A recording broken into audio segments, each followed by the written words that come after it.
जय हिंद मेरे प्यारे साथियों, मैं अमित आप सभी का स्वागत करता हूं आपके अपने परिवार सरकारी नौकरी वाले यूट्यूब चैनल पर।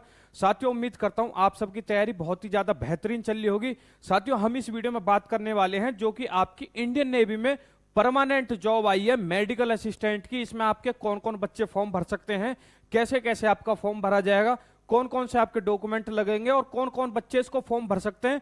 बहुत सारे बच्चों के मन में डाउट आता है कि सर हमने अभी 12th पास करी है, यानी कि अभी हमारा रिजल्ट भी नहीं आया है, यानी हमने 2025 में आपके 12th के पेपर दिए थे, क्या हम इस फॉर्म को भर सकते हैं। तो साथियों, आप वीडियो को एंड तक देखना, तभी आपके सारे डाउट यहां पर क्लियर हो पाएंगे। तो चलिए साथियों, शुरू करते हैं इस वीडियो को, जो कि आपकी ये है मेडिकल असिस्टेंट की ये जॉब है। इसको मैं थोड़ा बड़ा कर लेता हूं, ठीक है। अब साथियों, यहां पर जो आपका ये ओरिजिनल नोटिफिकेशन है इंडियन नेवी की तरफ से, ठीक है। अब यहां पर हम इस वीडियो में जानेंगे साथियों जो भी इंपॉर्टेंट जो नोटिफिकेशन है, इसकी मैंने जो इंपॉर्टेंट लाइंस है उनके लिए मैंने अंडरलाइन कर दिए, ताकि हम नोटिफिकेशन को जल्दी जल्दी से पढ़ लें और इस वीडियो को हम कम समय में आपको ज्यादा से ज्यादा जानकारी दे सकें। तो साथियों, सबसे पहले मैं आपको बता देना चाहता हूं, यदि आपने 12th कॉमर्स, ह्यूमैनिटीज और किसी यानी कि आपने की है कॉमर्स और ह्यूमैनिटीज से, तो आप इसका फॉर्म नहीं भर सकते हो। इसमें आपकी 10+2 यानी 12th चाहिए। 3 सब्जेक्ट्स है जिसमें आपके फिजिक्स, केमिस्ट्री और बायोलॉजी होनी ही चाहिए। यदि आपने फिजिक्स, केमिस्ट्री, मैथ से की है तो आप इस फॉर्म को बिल्कुल भी नहीं भर सकते। बात क्लियर है। इस फॉर्म को कौन भरेंगे? बच्चे जो कि हमारे फिजिक्स, केमिस्ट्री और बायोलॉजी करे हुए हैं, वही बच्चे इस फॉर्म को भर सकते हैं। यदि आपने 12th करी है कॉमर्स से या फिर ह्यूमैनिटीज आर्ट साइड से या फिर फिजिक्स, केमिस्ट्री, मैथ से, तो आप इस वीडियो को नहीं देखिए, आपका इसमें समय बर्बाद होगा। इससे पहले जो मैंने इंडियन नेवी की आपकी अग्निवीर की वीडियो बनाई है, इससे पहले जो अपलोड की थी, तो आप उसको देख सकते हैं। उसमें आपकी फिजिक्स, केमिस्ट्री और मैथ मांगी गई है, ठीक है साथियों। तो चलिए शुरुआत करते हैं कि इसमें आपकी 10+2 चाहिए फिजिक्स, केमिस्ट्री, बायोलॉजी से। तो आपके मिनिमम जो साथियों मार्क्स चाहिए यहां पर 40% आपके यहां पर नंबर होने चाहिए। अब यहां पर बात आती है कि भैया जिन्होंने 2025 में एग्जाम दिया है, क्या वो इस फॉर्म को भर सकते हैं? तो साथियों हां, आप इस एग्जाम को बिल्कुल 100% भर सकते हो। यहां लिखा भी है, candidates who are appearing in class 12th board of the academics year 2024 से लेकर के 2025 के सीजन में जिसने यहां पर एग्जाम दिया है, वो इस फॉर्म को भर सकता है। यहां पर बात करें कि आपके 2 बैच की वैकेंसी आई है। एक तो आपकी 02/2025 और ये आपकी मेडिकल की 02/2026 की वैकेंसी है, ठीक है साथियों। इसकी जो डेट ऑफ बर्थ है ये है आपकी, यानी कि आपकी जो एज होनी चाहिए 1 सितंबर 2004 से लेकर के 29 फरवरी 2008 के बीच होनी चाहिए। लेकिन भैया हमारी तो 1 सितंबर 2004 है, क्या हम इस फॉर्म को भर सकते हैं?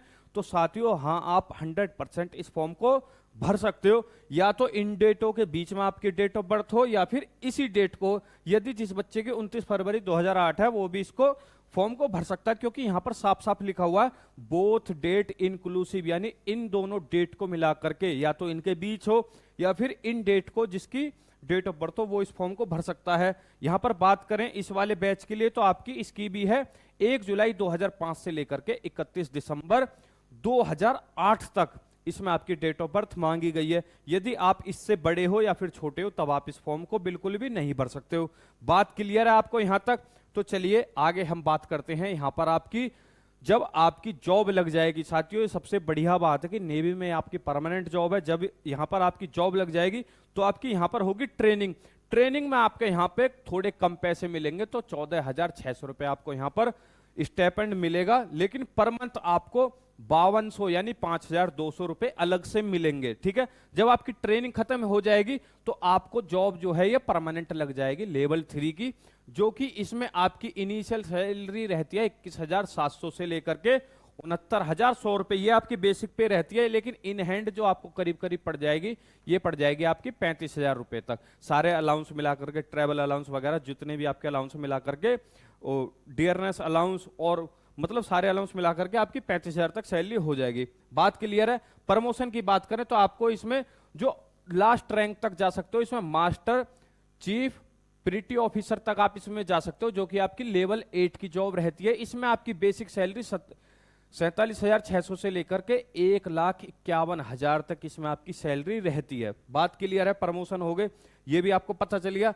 अब इसमें जो प्री रिक्वेस्ट साइट आपको मिलेंगे, इसमें आपको बुक्स पढ़ने के लिए, रीडिंग मटेरियल वगैरह, यूनिफॉर्म, फूड और एकोमोडेशन आपको इसमें आपको मिलेगा, यानी रहने खाने का, बुक पढ़ने का, जो भी आपको शौक है वो आप यहाँ पर कर सकते हो। और आप ना आगे की भी यहाँ पर बच्चे तैयारी कर सकते हो कि भैया एक बार हम सरकारी नौकरी ले लें लेकिन हम आगे तैयारी करना चाहते हैं यूपीएससी, तो ये सबसे बेस्ट है उन बच्चे के लिए जो यंग हैं, जिनकी डेट ऑफ बर्थ कम है, तो उनके लिए सबसे बढ़िया ये वैकेंसी आपकी यहाँ पर होने वाली है। इंश्योरेंस कवर भी आपको यहाँ पर 75 लाख रुपए तक का मिल जाता है। आगे बढ़ते हैं, आगे हम बात कर लेते हैं सिलेक्शन प्रोसेस की। तो साथियों सिलेक्शन प्रोसेस जो होगा इसमें आपका 2 स्टेज में होगा। एक स्टेज होगी आपकी इसमें क्वालिफाइंग की, दूसरी जो स्टेज का आपका रिटर्न पेपर होगा उसी पे आपकी मेरिट लिस्ट यहां पर लगने वाली है। आगे हम बात कर लेते हैं स्टेज 1 का जो आपका एग्जाम होने वाला है। फॉर्म की बात कर लेते हैं पहले। फॉर्म जो है आपके 29 मार्च से लेकर के यहाँ पे 10 अप्रैल 2025 तक भरे जाएंगे। करीब करीब आपको यहाँ पर 12 दिन मिलेंगे। लेकिन जो यदि आप इस फॉर्म को भरने में गलती कर देते हो तो आपको 14 से लेकर के 16 अप्रैल तक इसमें आप करेक्शन कर सकते हो कि भैया मैंने अपने मम्मी पापा का या फिर आधार कार्ड या फिर रोल नंबर गलत डाल दिया, तो मैं उसको चेंज कर सकता हूं। तो साथ ही आप यहां पर 14 अप्रैल से लेकर के 16 अप्रैल तक यहां पर चेंज कर सकते हो। अब आपका स्टेज 1 का जो एग्जाम हो जाएगा साथ ही वो हो जाएगा आपका मई 2025 में, और रिजल्ट भी उसका यहां पर मई 2025 में ही आ जाएगा। इससे बढ़िया आपके लिए कोई बात नहीं हो सकती कि आपने भैया जल्दी से जल्दी आपने पता कर लिया कि जॉब मेरी लगनी है या नहीं लगनी। लेकिन जो आपका स्टेज 2 होगा इसमें जो आप जैसे आपने पेपर दिया स्टेज 1 का, तो आपका यहां पर मेरिट लगेगी कि भैया वो लगेगी आपके यहां पर जितना आपने स्टेज 1 में नंबर प्राप्त करे हैं, तो उसके बेस पर आपकी मेरिट लिस्ट लग जाएगी जून 2025 में, यानी उसके मई से अगले महीने में जून में। ठीक है, इसमें की बात करें हम 02/2026 की, तो इसमें आपकी मार्च 2026 में आपकी लिस्ट लग जाएगी। बात क्लियर है? कौन से वाले आधार पर यह लिस्ट लगेगी? जो आपने स्टेज 1 यहां पर पेपर दिया होगा उसमें ज्यादा से ज्यादा आपको नंबर करने हैं, ये आपका फाइनल सिलेक्शन नहीं दिलाएगा, ये सिर्फ क्वालिफाइंग नेचर का है। यहां तक बात क्लियर है? आगे बढ़ चलते हैं। आगे दे रखा है कि भैया स्टेज 1 में आपके टोटल 100 क्वेश्चन होंगे। एक क्वेश्चन होगा आपका 1 नंबर का। ये जो पेपर है आपका 2 लैंग्वेज में होगा, हिंदी और इंग्लिश। आप चाहे तो उसे हिंदी में भी दे सकते हैं, आप चाहे तो उसे इंग्लिश में भी देख सकते हैं। बात क्लियर है? इसमें आएंगे आपके इंग्लिश, साइंस, बायोलॉजी और जनरल अवेयरनेस। जनरल अवेयरनेस में आपके current affair, polity, geography, history, economics, science वगैरह सब आ जाती है। बात क्लियर है? साइंस वैसे इन्होंने अलग से दे रखी है। सिलेबस क्या रहने वाला है? सिलेबस रहने वाला जो कि आपने 10+2 में यानी 12th में जो सिलेबस पढ़ा वही आपका सिलेबस यहां पर रहने वाला है। सिलेबस यदि आप जानना चाहते हैं कि भैया ये पेपर कैसा आएगा, तो सैंपल पेपर आप इस वाली वेबसाइट से जाके डाउनलोड कर सकते हैं। इसका नाम क्या है? www.joinindiannavy.gov.in। इस वेबसाइट पर आप जाइए, सैंपल पेपर डाउनलोड करिए, आपको पता चल जाएगा कि मई में जो आपका पेपर होने वाला है वो एक्चुअली में उसका जो है सैंपल पेपर कैसा है, किस लेवल का आपसे एग्जाम पूछा जाता है, वहां से आपका डाउट क्लियर हो जाएगा। बात क्लियर है?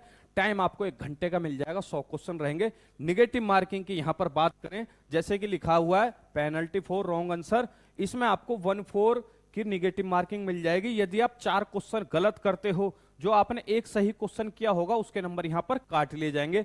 1/4 की यहां पर आपकी निगेटिव मार्किंग रखी गई है। बात क्लियर है? अब यहां पर यह बोला गया है, यहां पर अलग से आप नोट लगा लेना, यदि किसी कंडीशन में फॉर्म ज्यादा आ जाते हैं तो यहां पर नेवी जो बोर्ड है, सिलेक्शन बोर्ड है, उसको पूरा हक है कि वो आपकी डायरेक्ट यानी स्टेज 2 में आपका डायरेक्ट सिलेक्शन कर ले। किस बेस के आधार पर?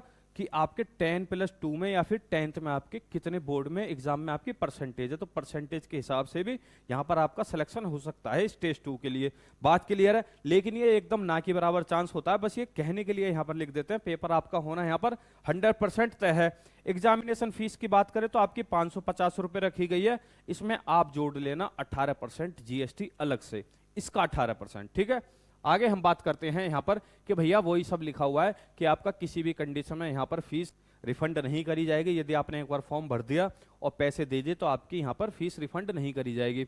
बात करते हैं कि भैया यहां पर जो है आपका 1 महीने के अंदर ही रिजल्ट आ जाएगा। जैसे मई में आपका पेपर हुआ, मई में यहां पर रिजल्ट आ जाएगा। बस यहां पर जो रिजल्ट है वो भी आपको इसी वेबसाइट पे मिल जाएगा जिस पर आपको सैंपल पेपर मिलेगा। बात क्लियर है? शॉर्ट लिस्टिंग जो होगी वो होगी आपके यहां पर short list based on the stage 1, यानी स्टेज 1 के आधार पर ही आपकी स्टेज 2 में शॉर्ट लिस्टिंग होगी। वही सब लिखा हुआ है और यहां पर लिखा है कि भैया कि स्टेट वाइज अलग अलग स्टेज वाइज की, जैसे कि आप यूपी की मान लो 100 में से 70 पे कट ऑफ गई है, वहीं हम बात करें महाराष्ट्र की, वहां पे 60 पे भी जा सकते हैं, 65 पे भी जा सकती है। जैसे जैसे स्टेट बदलते रहेंगे आपकी कट ऑफ पे में भी चेंजेस आता रहेगा। बात क्लियर है। अब यहां पर यह बोला गया कि कोई दो बच्चे हैं जिनके सेम नंबर हैं लेकिन डेट ऑफ बर्थ अलग अलग है, तो भैया जो कि डेट ऑफ बर्थ जिसकी पहले की होगी उसको यहां पर प्रेफरेंस दी जाएगी। बात क्लियर है। आगे बात कर लेते हैं यहां पर candidate, sponsor candidate and NCC C certificate level. यदि आपके पास है, आप इन स्पॉन्सर कैंडिडेट हैं या फिर आपके पास एनसीसी में सी लेवल का सर्टिफिकेट है, तो आपको स्टेज 1 देने की जरूरत यहां पर नहीं पड़ेगी। स्टेज 2 में आपका सिलेक्शन डायरेक्ट हो जाएगा। बात क्लियर है। आपको स्टेज 1 पेपर देने की जरूरत नहीं पड़ेगी, यही बात यहां पर लिखी हुई है। आप चाहे तो इसका स्क्रीनशॉट ले सकते हैं। तो ये फायदा होता है जब भी हमारे स्कूलों में एनसीसी आती है, तो वो बहुत सारे फायदे बता दिए, लेकिन अब हमें बाद में पता आके चलते हैं कि भैया इसके ये फायदे हैं। यदि आपने एनसीसी लेवल का सी लेवल का सर्टिफिकेट है तो आपको पेपर देने की यहां पर कोई भी जरूरत नहीं है। फिजिकल की बात करें तो आपको 6.5 मिनट में 1.5 किलोमीटर रनिंग करनी होगी, उठक बैठक लगाने होंगे 100, पुशअप लगाने होंगे 15, बेंट नी सिटअप्स आपको लगाने होंगे यहां पर 15। ठीक है साथियों, आगे हम बात कर लेते हैं आपका, जब आपका फिजिकल हो जाएगा उसके बाद आपका होगा स्टेज 2। स्टेज 2 में भी आपका स्टेज 1 की तरह है, 100 क्वेश्चन है, हर एक क्वेश्चन 1 नंबर का है। बायलिंगुअल आपका पेपर होगा, यानी 2 लैंग्वेज में पेपर होगा। आप चाहें तो उसे हिंदी में अटेम्प्ट करें, इंग्लिश में अटेम्प्ट करें। सेम आपका स्टेज 2 में भी सिलेबस रहने वाला है, इंग्लिश, साइंस, बायोलॉजी और जनरल अवेयरनेस। सिलेबस किस लेवल का रहेगा? 10+2 लेवल का रहेगा। आप इस वाली वेबसाइट पे जा करके अपना सैंपल पेपर डाउनलोड कर सकते हैं स्टेज 2 का। ये भी आपका साथियों यहां पर 1 घंटे का यहां पर रहने वाला है। बात क्लियर है। अब जब आपका ये पेपर हो जाएगा उसके बाद होगा, पहले आपका स्टेज 1 हो गया, उसके बाद आपका फिजिकल होगा, उसके बाद आपका स्टेज 2 पेपर होगा, उसके बाद यहां पर होगा साथियों आपका medical, recruitment medical examination. Recruitment medical examination will be carried out for the candidate who qualify PF2, यानी कि PFT का मतलब फिजिकल फिटनेस टेस्ट। ठीक है, यदि आप वो क्वालिफाई कर लेते हो तो उसके बाद आपका मेडिकल होगा। मेडिकल में यदि आप फेल हो जाते हो, मैंने माना कि भैया मैं तो मेडिकली फिट हूं एकदम, लेकिन मुझे जो है भर्ती बोर्ड ने अनफिट कर दिया, तो मेरे पास पूरे 5 दिन का समय रहता है साथी कि मैं 5 दिन के अंदर अपील कर सकूं कि मेरा मेडिकल रीमेडिकल कराया जाए, कि मैं तो मेडिकल पूरी तरीके से फिट हूं। यदि आप रीमेडिकल में भी अनफिट पाए जाते हैं तो आपका वहां पर कुछ भी नहीं हो सकता, उसके बाद आप सिर्फ एक बार अपील कर सकते हो। बात क्लियर है, यहां तक आपको समझ में आ चुका होगा। अब बात कर लेते हैं हम भैया यहां पर स्टेज 2 के लिए प्रोविजनल जो आपकी लिस्ट लगेगी, जो आपकी फाइनल मेरिट लिस्ट लगेगी कि कौन सेलेक्ट हुआ है कौन सेलेक्ट नहीं हुआ है, वो लगेगी आपके स्टेज 2 के रिटर्न पेपर पर। ना तो वो आपके स्टेज 1 के रिटर्न पेपर पे लगने वाली है, ना तो वो आपके दौड़ भाग फिजिकल पे लगने वाली है, वो लगेगी सिर्फ स्टेज 2 के रिटर्न पेपर पर। बात क्लियर है। इसमें भी यही बात बोली गई है, अगर कोई ऐसी कंडीशन पड़ जाती है कि जिसमें सेम नंबर है लेकिन उसमें प्रेफरेंस दी जाएगी जिसकी डेट ऑफ बर्थ ज्यादा होगी। बात क्लियर है, यानी कि जो एज में थोड़ा बड़ा होगा। ठीक है, अब यहां पर यह बताया गया है कि जब आपको ट्रेनिंग वगैरह के लिए जाना पड़ेगा प्री इनरोलमेंट मेडिकल, तो वो होगा आपका INS चिल्का, यानी कि आपका उड़ीसा में। बात क्लियर है। अब यहां पर हम बात कर लेते हैं भैया, आपकी जो हाइट चाहिए वो आपकी यहां पर चाहिए 157 सेंटीमीटर। ठीक है, अब यहां पर क्या बोला गया, जो आपका मेडिकल होगा ना वो होगा ऑथराइज्ड मिलिट्री डॉक्टर के द्वारा। अब यहां पर यह बोला गया any candidates if found to have predominant characteristics of the opposite gender, यानी कि अपोजिट जेंडर की बात हो रही है। यदि आप में भैया कैरेक्टरिस्टिक है अपोजिट जेंडर के, तो वहां पर आपको मेडिकली अनफिट कर दिया जाएगा। टैटूज की बात करें तो टैटूज जो है पूरी बॉडी में, कहीं जो परमानेंट टैटूज होते हैं वो कहीं भी अलाउ नहीं है, लेकिन ये वाला पार्ट होता है बॉडी का, यहां पर आप परमानेंट टैटू कर सकते हो, बस यहां पर अलाउ है। ठीक है, बात क्लियर है। यदि आपने अभी तक कराई नहीं है तो कराना भी मत, अगर आपको सरकारी नौकरी में बाधा नहीं बनना है तो। ठीक है, अब यहां पर हम बात करें मेडिकल करवाने से पहले यहां बोला गया कि भैया आप ना अपने कान अच्छे से साफ करके आए, साथ में जो आपके दांतों में पायरिया वगैरह लगा रहता है तो उसको भी अच्छे से क्लीन करा के आए, वरना आपके मेडिकल में यहाँ पर प्रॉब्लम हो सकती है। अब बात कर लें यहाँ पर स्टैंडर्ड विजन की, तो आपकी अनकरेक्टेड विजन जो है 6/12 और करेक्टेड विजन जो है 6/6 होना चाहिए। ये कलर प्रेसिपिटेशन है, CP पास आपके पास यहाँ पर होना चाहिए। अब बात करें हैं कि भैया मैं आपकी सारा काम हो गया। अब ट्रेनिंग के लिए बात करें तो जो है वो आपकी 02/2025 में जो ट्रेनिंग होगी, इस वाले बैच की जो ट्रेनिंग होगी ये होगी आपकी सितंबर 2025 में। लेकिन 02/2026 वाले बैच की जो ट्रेनिंग होगी वो होगी आपकी जुलाई 2026 में। बात क्लियर है? यहां तक बात समझ में आ चुकी है? अब इस नोटिफिकेशन में बहुत हमारी कम जानकारी बची है, तो हम उसे जल्दी से जल्दी निपटा लेते हैं। वो सब यहीं सब ये सब लिखा हुआ है। जब आप फॉर्म भर रहे होंगे तो आपको सिर्फ इस वाली वेबसाइट से फॉर्म भरना अलाउ किया गया है, तो आप किसी वेबसाइट से और ना भरें। जब आप यहां पर अपना फॉर्म भर रहे होंगे तो आपको 3 सिटी दे दी जाएंगी कि भैया आप इन 3 सीटों में कौन सी सिटी में पेपर देना चाहते हो। तो जनरली ये होता है कि आपको पहली वाली सिटी में प्रेफरेंस दे दी जाती है। एडमिट कार्ड की बात करें तो आपको 1 हफ्ते पहले आपका यहां पर एडमिट कार्ड आ जाएगा। बात क्लियर है? अब यहां पर यह बात बताई गई है कि भैया आपका जब भी कम्युनिकेशन होगा भर्ती बोर्ड से, नेवी भर्ती बोर्ड से, तो वो होगा आपके फोन के जरिए। फोन में भी कॉल नहीं करेंगे, वो आपको एसएमएस करेंगे या फिर आपके मेल के जरिए। जब भी आप इस फॉर्म को भरें तो भैया अपनी मेल और अपने मोबाइल नंबर पर्सनली भरें। बहुत सारे बच्चे क्या करते हैं, क्या करते हैं, साइबर कैफे से जाके फॉर्म भरवा लेते हैं और वो साइबर कैफे वाला अपने नंबर या मेल वगैरह डाल देता, तो आप उसमें थोड़ा बच के रहें, ठीक है? वरना आपका एडमिट कार्ड और भगवान करे कि आपका सिलेक्शन हो जाए तो सारी की सारी चीजें आपके वहीं पर मेल पर आएंगे, ठीक है? अब यहां पर यह बोला गया है कि भैया जब भी आप फॉर्म भरे ना तो अपने ओरिजिनल डॉक्यूमेंट आपको अपलोड करने हैं। कौन से करना है? फोटोकॉपी नहीं करनी है, आपको ओरिजिनल डॉक्यूमेंट स्कैन करने हैं, वो पीडीएफ फॉर्मेट में आप निकालें। पीडीएफ फॉर्मेट में ओरिजिनल डॉक्यूमेंट आपके अपलोड होने चाहिए। कौन कौन से? ओरिजिनल सर्टिफिकेट आपके पास होने चाहिए, मार्कशीट होनी चाहिए, डोमिसाइल सर्टिफिकेट होना चाहिए, ताकि भर्ती बोर्ड को पता चल सके कि आप किस स्टेट से यहां पर अप्लाई कर रहे हो। एनसीसी सर्टिफिकेट चाहिए, यदि आपके पास है, नहीं है तो कोई टेंशन वाली बात यहां पर नहीं है। लेकिन यहां पर एक बात और बोली गई है कि भैया अगर पाया जाता है कि आपके डॉक्यूमेंट जो है फ्रॉड बने हुए हैं, आपने डोमिसाइल कहीं और का बनवा लिया, आप दूसरे स्टेट को, लेकिन आपने दूसरे स्टेट में जाके बनवा लिया, तो वहां पर आपका जो कैंडिडेचर है वो तुरंत ही यहां पर कैंसिल कर दिया जाएगा, आपको इस भर्ती में नहीं बिठाया जाएगा, ठीक है? यहां पर सीधा सीधा यही बात बोली गई है। अब जब आपका सब कुछ हो जाएगा तो आपको यहां पर करना होगा अपना एक डाउनलोड पुलिस वेरिफिकेशन फॉर्म होगा, वो आपको पुलिस वेरिफिकेशन कराना है। यदि आप नहीं कराते हो तब भी आपका यहां पर फॉर्म कैंसिल माना जाएगा। तो पुलिस वेरिफिकेशन यहां पर ये होना चाहिए कि भैया आपके खिलाफ ना तो कोई मुकदमा है, ना तो आपके खिलाफ कोई कोर्ट केस में कोई भी मुकदमा चल रहा है। बस बात क्लियर है, इतनी सी है बस, ठीक है? अब यहां पर हम बात कर लेते हैं कि फॉर्म जो है आपका 29 मार्च रात में 1 बजे से भरा जाएगा। 10 अप्रैल 2025 तक आपका शाम के 5 बजे तक फॉर्म भरा जाएगा। ये नहीं कि आपने 10 अप्रैल को भैया 12 बजे तक का टाइम है, 11 या 10 बजे आंख खुलेगी तब भरेंगे। जल्दी से जल्दी आप इस फॉर्म को भर लेना, ऑलरेडी यहां पर चालू हो चुका है। Photograph is very important. यहां पर फोटोग्राफ आपका बहुत इंपॉर्टेंट यहां पर रोल प्ले करता है। आपका जो फोटोग्राफ है 25 मार्च से पहले का ना हो, और आपका फोटोग्राफ का जो बैकग्राउंड है वो काफी लाइट होना चाहिए। आप व्हाइट या फिर हल्का ब्लू कलर का व्हाइट बैकग्राउंड रख लेना, ठीक है साथियों? आपका जो फोटो का साइज है वो 10 KB से लेकर के 50 KB के यहां पर बीच आपका फोटो होना चाहिए। टोपी चश्मा वगैरह आपका ने यहां पर कोई भी ना पहना हो, यहां पर ये सीधा सीधा लिखा हुआ है। और आपको क्या करना है ना, अपना नाम लिखना है। एक स्लेट लेनी है ब्लैक कलर की, आपने देखा भी होगा बहुत सारे बच्चों के फोटो। एक स्लेट लेनी है, वो ऐसे पकड़नी है, उसमें अपना नाम लिखना है कैपिटल लेटर में, और वहां पर होगा DOP, यानी DOP लिखना कि डेट ऑफ फोटोग्राफ। उसके बाद आप अपनी डेट लिख देना, ताकि वहां पर पता चल जाए कि भैया 25 मार्च से पहले का ये फोटो नहीं है। बात क्लियर है? और इसको भी वेरीफाई करने के लिए आपका जो है, जब आप फॉर्म भर रहे होगे तो लाइव फोटोग्राफ आपका यहां पर लिया जाएगा, वो आपका विजिबल होना चाहिए, क्लियर आपका आना चाहिए, तभी आपका फॉर्म यहां पर एक्सेप्ट करा जाएगा।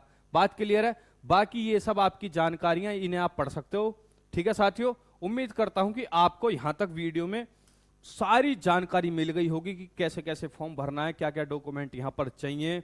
उम्मीद करता हूं साथियों मिलते हैं आपसे अगली वीडियो में। जब तक के लिए जय हिंद,